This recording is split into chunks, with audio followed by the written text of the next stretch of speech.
Good morning students. आज के video lecture में हम प्लांट पैथोलॉजी के ही एक रोग ग्रीन ईयर डिजीज ऑफ बाजरा का अध्ययन करेंगे। बाजरे का हरित बाली रोग इसे इसलिए कहा जाता है क्योंकि इस रोग में रोगग्रस्त पादप की इन्फ्लोरेसेंस पूरे तरीके से पत्ती के समान ग्रीन नज़र आने लग जाती है। होस्ट के रूप में बाजरा, जिसे कि पैनीसिटम टाइफॉइडिस के नाम से भी जाना जाता है, कार्य करता है। बाजरा फैमिली पोएसी का सदस्य है तथा खाद्यान्न के रूप में उगाए जाने वाली क्रॉप है। यह रोग बाजरे में काफ़ी हानि उत्पन्न करता है। उन सभी क्षेत्रों में जहां पर कि इस क्रॉप को कल्टीवेट किया जाता है, इस रोग का प्रकोप देखा जाता है। स्पेशली वेस्टर्न राजस्थान तथा महाराष्ट्र के वे इलाके जहां पर बाजरे की खेती की जाती है, इस रोग की उग्रता अधिक नज़र आती है। भारत में बटलर नामक वैज्ञानिक ने 1907 में सर्वप्रथम इस रोग को रिपोर्ट किया। यह रोग आर्थिक रूप से बाजरे के फसल को क्षति पहुंचाता है तथा लगभग 27 to 30% यील्ड में कमी लाने का कारण बनता है। अब हम बात करते हैं कॉजल ऑर्गेनिज्म या रोग कारक की। यह रोग कवक के द्वारा उत्पन्न रोग है तथा कवक का नाम है स्क्लेरोस्पोरा ग्रामिनिकोला। यह फाइकोमाइसिटीज का सदस्य है तथा ऑब्लिगेट पैरासाइट के रूप में पाया जाता है। यह एक अंतः परजीवी होता है, अतः बाजरे की पत्ती की कोशिकाओं में माइसीलियम या कवक का जो जाल होता है वह फैला रहता है और चूषकांग या हॉस्टोरिया की सहायता से कोशिकाओं से भोजन अवशोषित करने का कार्य करता है। माइसीलियम शाखित होता है, एसेप्टेट होता है। क्योंकि सेप्टा नहीं पाए जाते, इसलिए प्रत्येक कोशिका में अनेक केंद्रक उपस्थित होते हैं और इस अवस्था को नाम दिया जाता है सीनोसिटिक अवस्था। सीनोसिटिक या संकोशिकीय अवस्था का अर्थ है वह अवस्था जो कि पटहीन तथा मल्टीन्यूक्लिएट कंडीशन को रिप्रेजेंट करती है। रोग के लक्षण बाजरे की पत्ती में तथा इन्फ्लोरेसेंस दोनों में ही नजर आते हैं।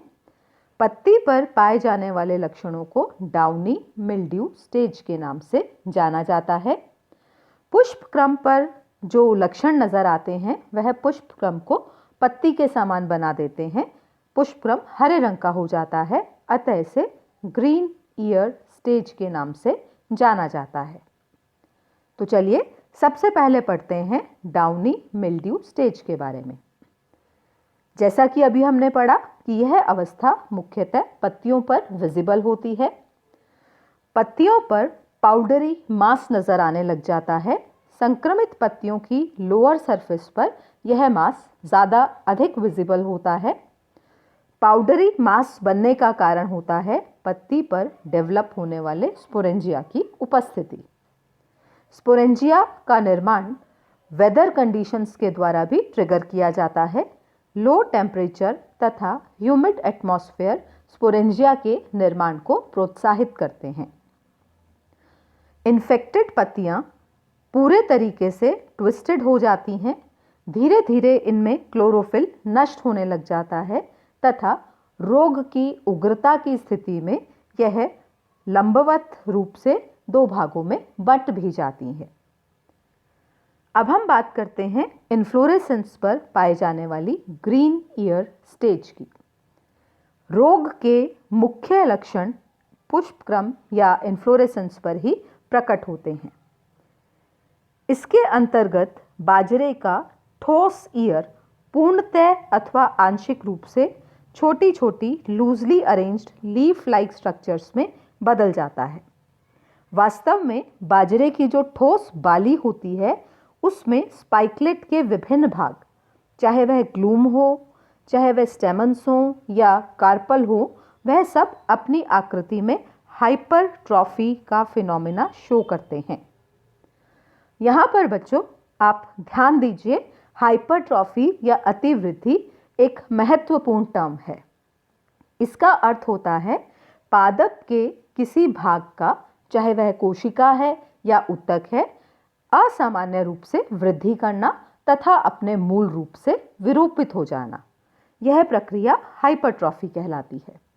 तो इस प्रकार हाइपरट्रॉफी के कारण मूल संरचना डिस्टॉर्ट हो जाती है तथा पर्ण समान एक वृहत्काय स्टेराइल स्ट्रक्चर बन जाती है, जिसे कि फिल्लॉडी के नाम से भी जाना जाता है। इन शॉर्ट, इन सभी परिवर्तनों के कारण बाजरी का इन्फ्लोरेसेंस हरे रंग की पत्ती के समान लूजली अरेंज्ड स्ट्रक्चर के रूप में नजर आना शुरू हो जाता है। इस चित्र में आप देख रहे हैं किस प्रकार से इन्फ्लोरेसेंस या इन्फेक्टेड ईयर, स्पाइकलेट तथा स्टैमन तीनों ही अपनी मूल आकृति से भिन्नता प्रदर्शित कर रहे हैं। लीफी स्ट्रक्चर आपको नजर आ रही है। सिमिलरली स्टेमन्स तथा कार्पल्स, जिन्होंने रिप्रोडक्टिव पार्ट बनाना था, बाजरे में जनन की क्रिया में सहायक होते और आगे दाने का निर्माण करते, वे भी इस रोग के कारण लीफी तथा सप्रेस्ड संरचनाओं में बदल जाते हैं। कार्पल्स तो डेवलप ही नहीं होते हैं और ये सामान्यतः हॉर्नी आउटग्रोथ्स से रिप्लेस कर दिए जाते हैं।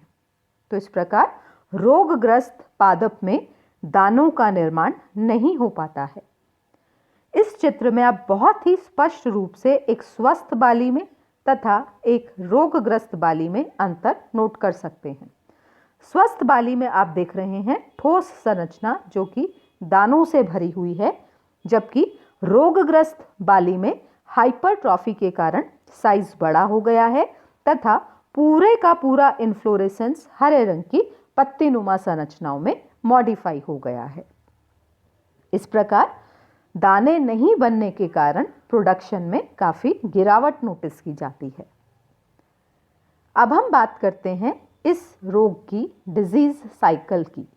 डिजीज साइकिल के अंतर्गत हम रोग के प्रचार प्रसार के बारे में बात करते हैं तथा यह देखते हैं कि किस प्रकार अगली जनरेशन तक या एक ही जनरेशन में विभिन्न स्वस्थ पादपों तक रोग को फैलाया जाता है। तो डिजीज साइकिल के अंतर्गत हम एसेक्सुअल रिप्रोडक्शन के फलस्वरूप बने स्पोरेंजिया तथा सेक्सुअल रिप्रोडक्शन के तहत बने oospore दोनों का ही अध्ययन करेंगे। सर्वप्रथम पत्ती की सतह पर एपिडर्मिस के नीचे स्पोरेंजियोफोर नामक संरचना डेवलप होती है, जो कि स्पोरेंजिया या बीजाणुधानी का निर्माण करती है। तो यहाँ आप देख सकते हैं होस्ट सेल में आपको कवक सूत्र नजर आ रहा है। अलैंगिक जनन के समय इससे स्पोरेंजियोफोर नामक संरचना डेवलप होती है, जो कि अनेक स्पोरेंजिया का निर्माण करती है। यह स्पोरेंजिया अपने जीवद्रव्य के विभिन्न भागों में, खंडों में विभक्त हो जाने के कारण अनेक ज़ूस्पोर्स बना देती हैं। ज़ूस्पोर्स गतिशील होते हैं, बाइफ्लैजिलेट होते हैं। फ्लैजिला की उपस्थिति के कारण यह फ्रीली मूव कर सकते हैं। अनुकूल सबस्ट्रेटम पर पहुंचने पर यह ज़ूस्पोर जर्मिनेट होते हैं। जर्मिनेशन से जर्म ट्यूब निकलती है और यह जर्म ट्यूब स्वस्थ पादप की पत्तियों तक पहुंचकर उसकी नेचुरल ओपनिंग, जैसे कि रंध्र या स्टोमेटा या किसी घाव के कारण उत्पन्न हुई ओपनिंग से प्लांट के अंदर प्रवेश करती है तथा अंतर कोशिकीय स्थानों पर हॉस्टोरिया उत्पन्न कर प्लांट से भोजन प्राप्त करती है व रोग चक्र को आगे बढ़ाती है।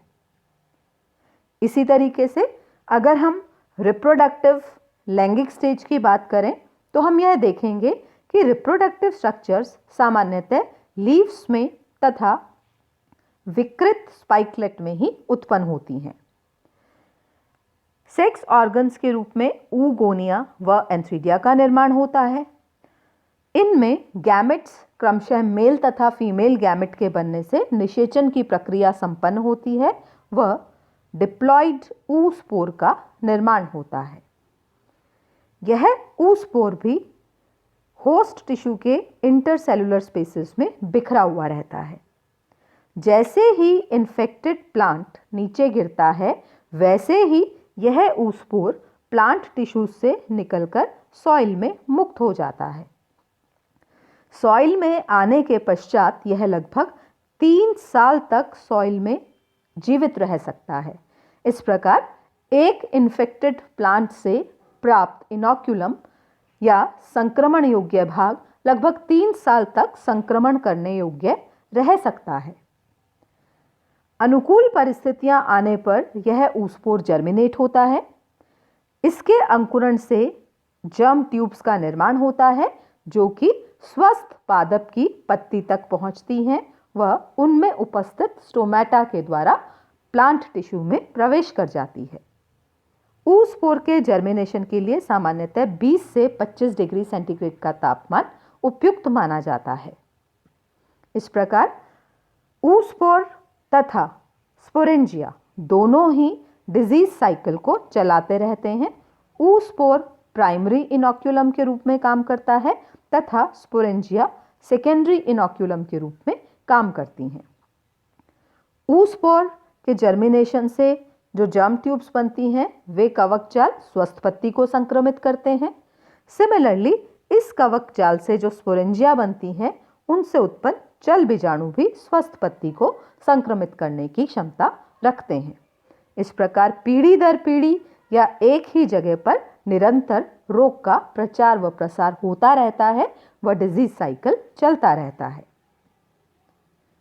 चूंकि यह एक गंभीर रोग है जो कि बाजरे जैसी महत्वपूर्ण खाद्यान्न फसल के प्रोडक्शन में कमी का कारण बनता है, अतः इसे नियंत्रित करने के उपायों का ज्ञान होना अत्यंत आवश्यक है।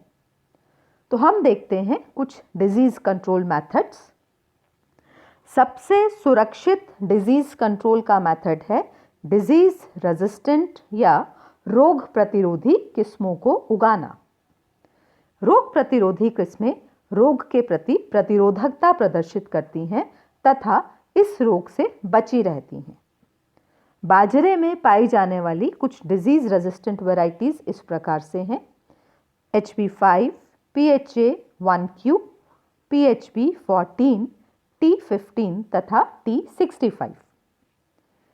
इसके अतिरिक्त क्योंकि इन्फेक्टेड प्लांट से गिरे हुए oospore या बने हुए zoospore डिजीज को आगे फैला सकते हैं, अतः रोगग्रस्त पादप को उखाड़ के जला देना चाहिए या नष्ट कर देना चाहिए ताकि रोग का प्रसार आगे ना हो सके।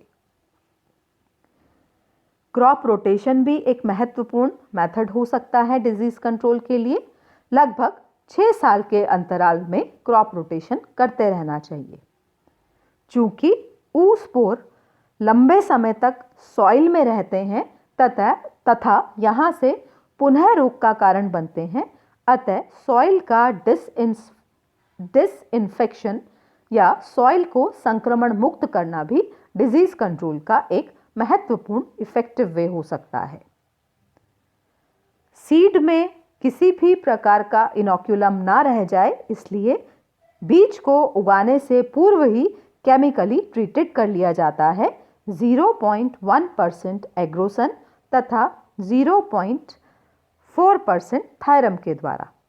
तो यह बीज भी डिजीज फ्री सीड्स के रूप में कार्य करते हैं। इस तरीके से डिजीज्ड प्लांट को उखाड़ना या उसे बोने से पहले ही केमिकल ट्रीटमेंट भी डिजीज कंट्रोल में सहायक होता है। तो यह विभिन्न उपाय हैं जिसके द्वारा बाजरे की ग्रीन ईयर डिजीज या हरित बाली रोग को नियंत्रण में किया जा सकता है। धन्यवाद।